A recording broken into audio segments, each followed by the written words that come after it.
Oh shit！ 個麵仲未煮熟啊，點樣食啊？啲麵仲硬過我條命啊！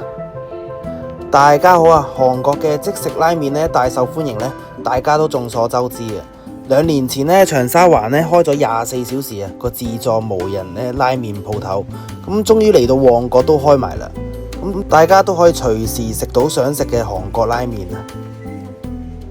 我就第一次去食嗰啲24小時嘅無人拉麵鋪頭嘅，咁我做咗個錯誤示範啦。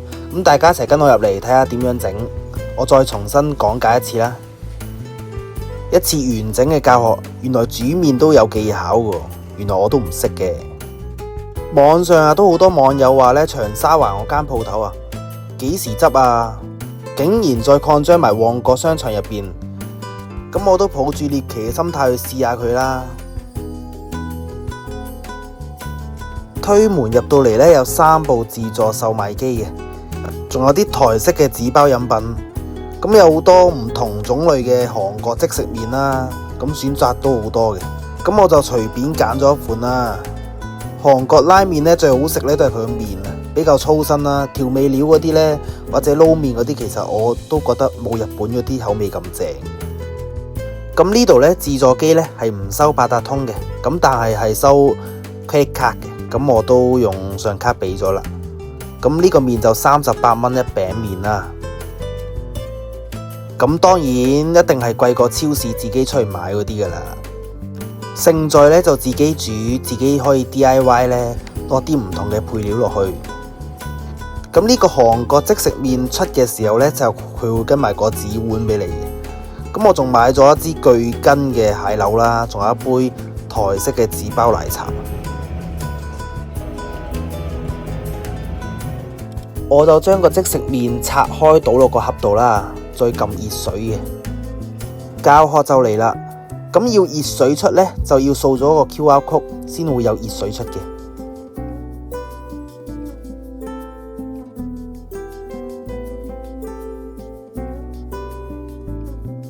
咁掃完個 QR code 呢，就等啲熱水出嚟咯，佢應該要煲一陣嘅。之後呢，熱水就會自動導入啦，咁60秒之後呢，再放返喺原位，千祈唔好喐，佢會自動再煮多300秒嘅。咁我就漏咗呢個步驟啦，咁我倒完熱水我就走咗啦，咁我就冇煮佢啊。我開頭都覺得奇怪嘅，啲熱水其實都唔算話好熱嘅，都冇80幾90度，都唔會出煙嘅。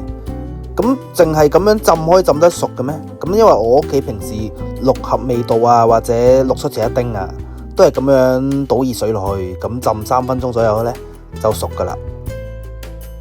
旁邊呢仲有啲自助區啊，可以俾你夾啲年糕啊、芝士片啊或者芽菜嗰啲落去。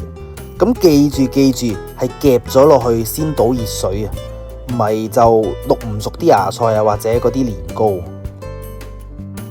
因為呢過咗個300秒之後啊，咁就冇得再加熱噶啦。一個 QR code 呢淨係可以運作一次啊，即係倒一次熱水，仲係可以再煮一次咁樣。我網上睇啲影片呢，將呢個紙盒啊放咗落去嗰個部機嗰度煮300秒嗰時呢，係會啲水會沸騰，咁犀利嘅咩？因為個紙盒我摸上手呢係冇導熱嘅材料嘅，都係紙質嚟嘅。環境方面呢都幾乾淨啊，靜靜地坐喺度 DIY 自己個麵都係一個唔錯嘅選擇嚟嘅。呢間24小時自助無人拉麵鋪頭呢，就位於旺角 U Corner 新商場嗰度嘅。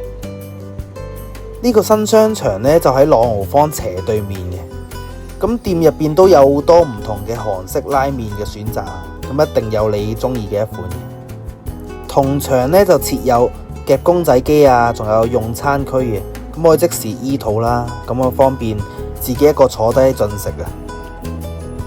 個環境呢，大致上就咁樣啦，咁啊旁邊都有啲夾公仔機啊，個感覺就好似去咗自修室咁樣咯，坐喺度靜靜地自己一個喺度食麵。咁凌晨啊諗唔到食咩好，咁落嚟食碗自助拉麵呢，都係一個唔錯嘅選擇嚟嘅。呢一條片呢，如冇意外呢，應該係2025年嘅最後一條片啦。咁我哋下年見啦，2026年。大家嘅訂閱呢，仲有讚好呢，係對小弟嘅肯定嚟嘅。咁多謝大家睇到呢度啦，咁我哋下年見啦，好啦，拜拜。